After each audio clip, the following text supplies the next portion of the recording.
My name is Ashley. I'm living a peaceful and harmonious life with my husband John. But there's one issue, my brother's wife Rachel. My brother and Rachel have a daughter named Aita.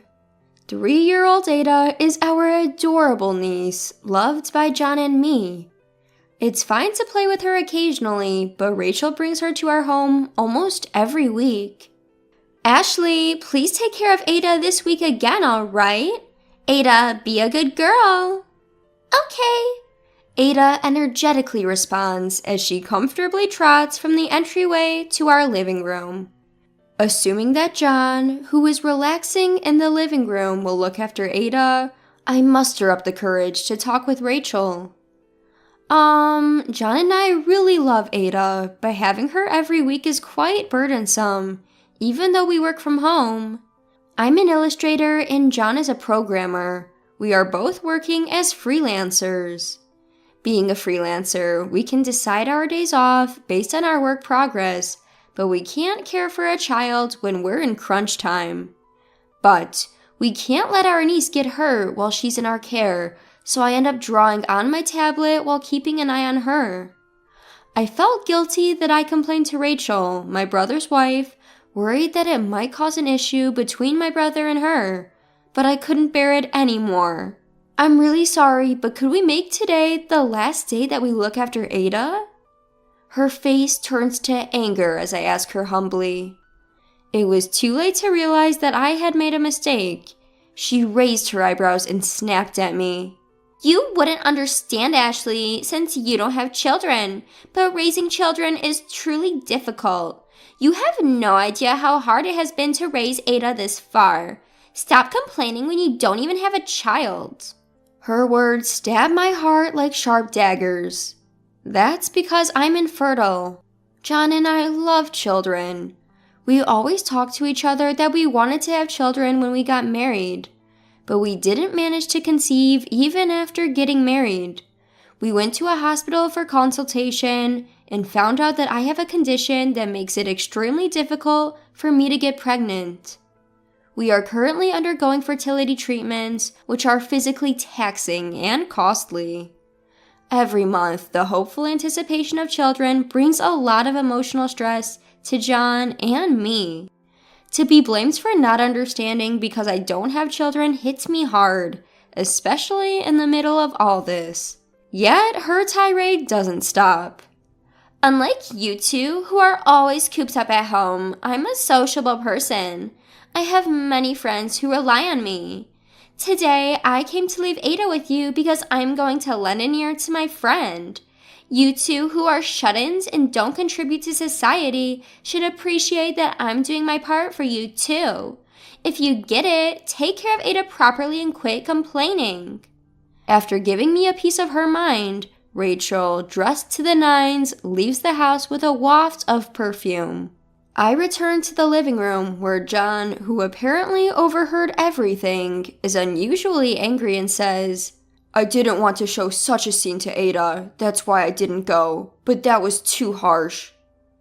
It's been about a month since little Aita started visiting us every week. I figured it's about time to discuss this with my brother, so I decided to give Chris a call. Hello? Chris? Ah, Ashley, what's up? It's been a while. You doing okay?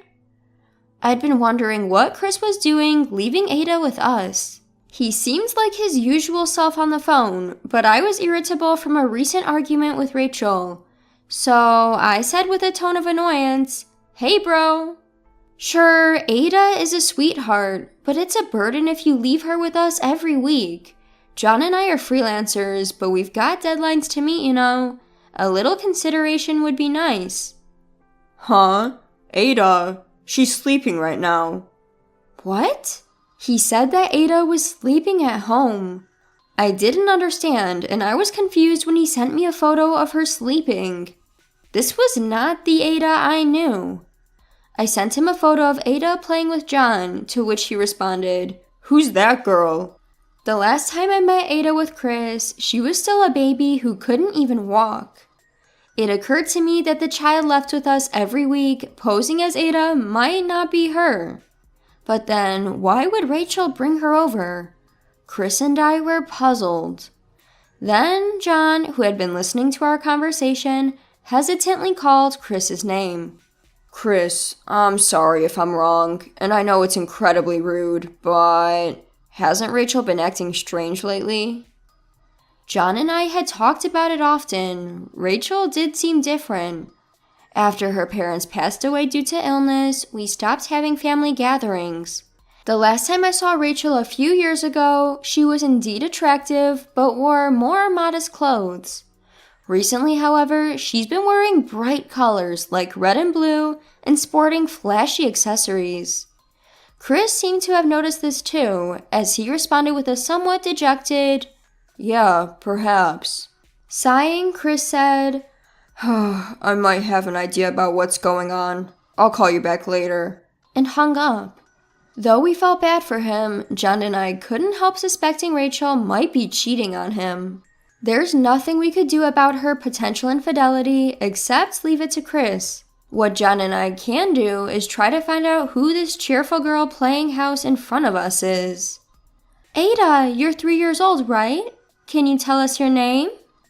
We had always believed she was our niece, so we never thought to confirm her name. But if she isn't Ada, we need to find out her name. With a pounding heart, I asked the girl, who responded with a smile. I'm Ada Johnson. I'm 3 years old. After John and I exchanged a glance and paused for a moment, we showered little Ada with praise, saying, You said that so well. We acted as usual so Ada wouldn't notice our uneasy feelings. I had never heard of a family name like Johnson before. We didn't know where this child was from or who she was, but it was clear that little Ada was not to blame for any of this.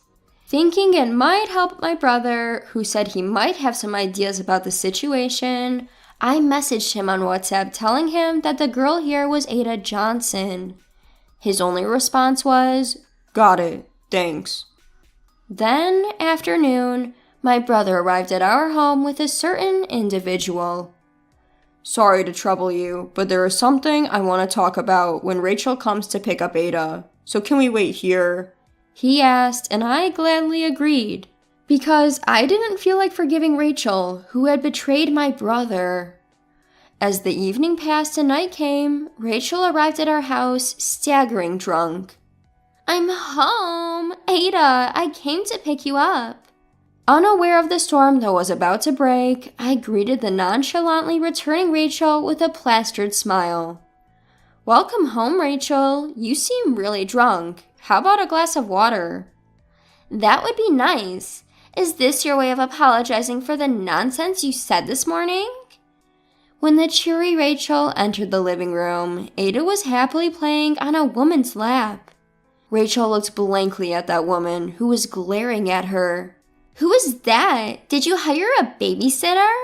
Nice to meet you. I'm Katie Johnson, Ada's mother. What? Rachel was so surprised that she couldn't even take the glass of water I offered her. Staggering backward, she bumped into a corner and fell over. As I looked down at the gracelessly sprawled Rachel without offering any help, I heard my brother's voice from the entrance. "I've brought him." Why is Chris here too? Rachel, still on the floor, exclaimed as my brother dragged in a man with gaudy colored hair. Rachel turned pale at the sight of the man, and the man turned pale upon seeing Katie. My brother instructed Rachel and the unfamiliar man to sit down next to each other. Even though they weren't told to, they both tried to sit up straight. But their backs were not straight, and both looked troubled as their eyes darted around. Because it was not appropriate to expose such a conflict to a child, John, who had been playing with Ada in the next room, took her out.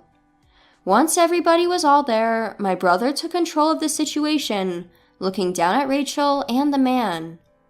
I never imagined that my close friend would cheat on me with my wife. Isn't that right, Noah? A man named Noah was reportedly an underclassman from Chris's high school days. Noah, who still keeps in touch, used to occasionally visit Chris's house. Chris had always been bothered by the way Noah looked at Rachel. I thought if Rachel was going to cheat, it'd be with you, but I can't believe it's really you. And you come to leave your own child with my sister and brother-in-law. What the hell is that about, huh? Chris used to be a well-known troublemaker in their small town in Nebraska.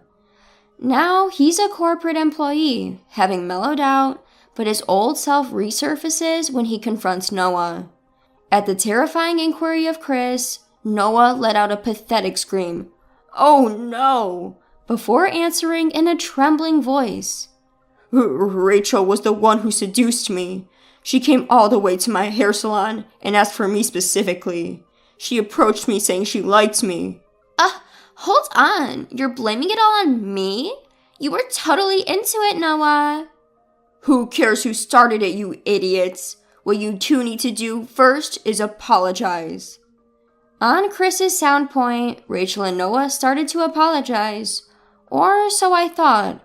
But it turned out that there was no way Noah, who could calmly entrust his daughter to strangers, had a normal train of thought. Noah, pointing at the crying Katie, raised his voice. This is all her fault. She hardly pays me any attention, so I got lonely and cheated. If you're going to blame someone, blame Katie. Don't screw around! Katie, who screamed out suddenly, made Noah jump. When Chris brought her over, she was quietly elegant.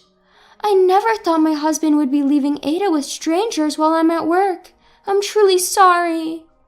The fury of Katie, who had always been so humble, was incredible.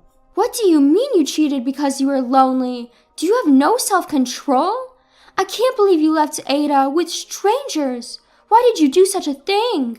That's also because Rachel said her sister-in-law couple are childless shut-ins with nothing but time on their hands, so they're a convenient place too. We may not have children, but we work from home. We're not handymen. I told Rachel this morning too. We're troubled. We never thought you were deceiving us into caring for your mistress's child as if it was your own child. But there's nothing wrong with that, right? It might be inevitable that I'm blamed for cheating, but I just taught a childless couple what it's like to have children. What? The voice that slipped out, quite deep like Chris's. And I looked down at Rachel, who was similar to her lover, let out a pathetic, "Oh no," and yelled. It is not your business. We've been trying to have children. You knew about that too, didn't you? It's been infuriating to have you make snide remarks like that, but I put up with it because you're Chris's wife. Not anymore. Let me tell you, you're incredibly rude. You bring a stranger's child to our house without asking, and you come with your overly dramatic makeup that doesn't match your age. Your perfume is too strong. When I spilled what I had been thinking all along, Rachel turned bright red, but she must have realized that she was no longer in a position to argue back. She bit her lip and said nothing.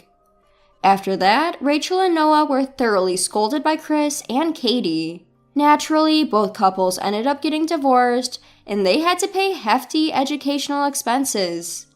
Chris spread the word to his friends in Nebraska about Noah cheating with Rachel, and the rumor reached Noah's local hair salon.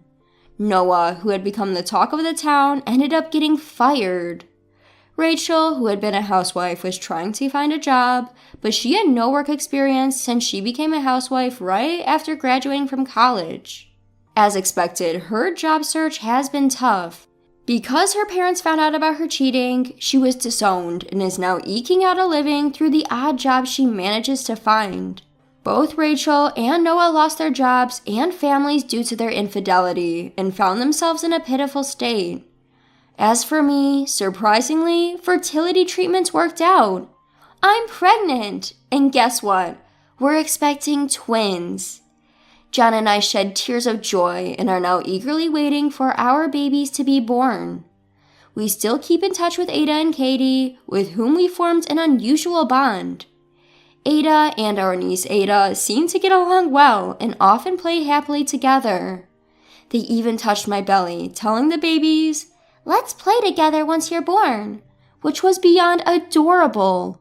Though my brother Chris and Katie were betrayed by their partners, they have resolved to raise their children as single parents. For them, John and I would not hesitate to help with raising the children. The four of us, John, Chris, Katie, and me, made a promise to cooperate in raising our niece Ada's and the twins about to be born. That's how we formed a strong bond.